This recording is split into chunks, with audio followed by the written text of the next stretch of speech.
अलिकति साग टिप्नु त तरकारी खान अलिकति के को अलिकति म धेरै नै टिप्छु तरकारी खान लु लु लु लु लु लु लु लु तरकारी खाने तरकारी खान म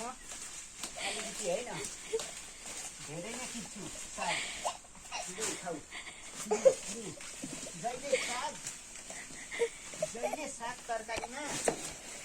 जहिले साग लु खाऊ लु लु लु लु लु लु लु लु जहिले साग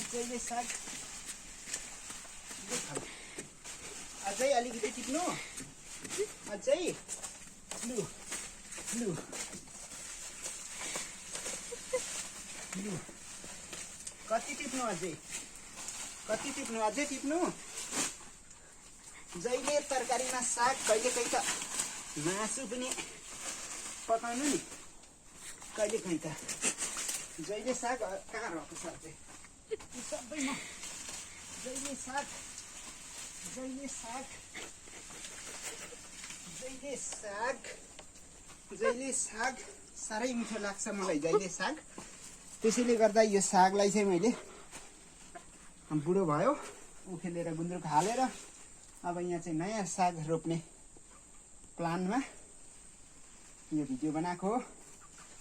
यो 1 वर्ष लगभग भयो झन्नै